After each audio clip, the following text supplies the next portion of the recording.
நான் அப்பா அம்மாவை பார்த்து 1 மாசத்துக்கு மேல ஆகுது. நாங்க குடும்பத்தோட அப்பா அம்மா வீட்டுக்கு வரும்போது அவங்க வேலையா வெளியே கிளம்பிடுறாங்க. அவங்க நம்ம வீட்டுக்கு வரும்போது நாங்க வீட்டுல இருக்கிறது இல்ல. ஏன் போன் பண்ணிட்டு வரலாம் தானே அப்படின்னு சொல்லி உங்கள ஒரு சில பேர் கேட்டீங்க அப்படின்னா, தெரியாதவங்க சொந்தக்காரங்களுக்கு தான் நம்ம போன் பண்ணி கேட்டுட்டு வர முடியும். அப்பா அம்மா வீட்டுக்குன்னா நம்ம போன் பண்ணவே தேவையில்ல, நம்ம ஸ்ட்ரைட்டா வந்துடலாம். ஆனா நாங்க வர டைம்ல அவங்க இல்லாதனால அவங்கள எங்களால பார்க்க முடியாத டைம் ஆயிடுச்சு. சோ இப்போ நாங்க கரெக்டா வீட்டுக்கு வந்துட்டோம். நம்ம வீட்டுக்கு வந்த உடனே நம்ம ரெயின்சிகா பாப்பா தான் எங்க அப்பா கூடயும் அம்மா கூடயும் ரொம்ப நேரம் விளையாண்டுட்டு இருந்தாங்க. நம்ம ரெயின்சிகா குட்டிக்கு டிவி மேல இருந்த நாய்க்குட்டி பொம்மை ரொம்பவும் பிடிச்சிருச்சான். சோ அது கூட நம்ம ரெயின்சிகா பாப்பா விளையாண்டுட்டு இருந்தாங்க. எங்க அப்பா காலையிலயும் சாயந்தரமும் வேலைக்கு கிளம்பிடுவாரு. மதிய டைம்ல தான் ரெஸ்ட் அப்படின்னு சொல்லி நான் நினைச்சிட்டு இருப்பேன். ஆனா மதிய டைம் கூட என் தம்பி கடைக்காக அவரு ரெடி பண்ணி கொடுத்துட்டு இருக்காரு. என் தம்பி கடைக்கு ரெடி ஆகிற குருமா சட்னி சாம்பார் எல்லாமே எங்க அப்பா தான் ரெடி பண்ணி கொடுக்குறாரு. காலையில மதியம் நைட்டு அப்படின்னு சொல்லி தொடர்ந்து உழைச்சிக்கிட்டே இருக்காரு. சோ நான் எங்க அப்பா கிட்ட தான் அந்த உழைப்புனா என்ன அப்படின்றத நான் கத்துக்கிட்டேன். நானும் எப்பவுமே ரெஸ்ட் எடுக்க மாட்டேன், ரெஸ்ட் எடுக்காம வேலை செஞ்சுக்கிட்டே இருப்பேன். அதனாலதான் நமக்கு ஏகப்பட்ட போட்டோ ஃப்ரேம் கஸ்டமர்ஸும் டெய்லியுமே ஏகப்பட்ட ஆர்டர்ஸ் நமக்கு வந்துகிட்டே இருக்கு.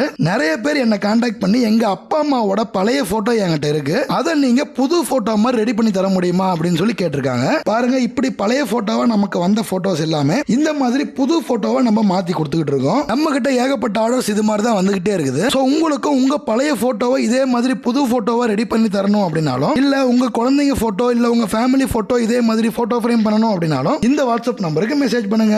இந்த வாட்ஸ்அப் நம்பருக்கு மெசேஜ் பண்ணீங்கன்னா நீங்க அனுப்புற போட்டோவை போட்டோ ஃப்ரேமா ரெடி பண்ணி உங்க அட்ரஸ்க்கே கொரியர் போட்டுருவோம். உடனே இந்த வாட்ஸ்அப் நம்பருக்கு மெசேஜ் பண்ணுங்க, உங்க ஆர்டரை பிளேஸ் பண்ணுங்க.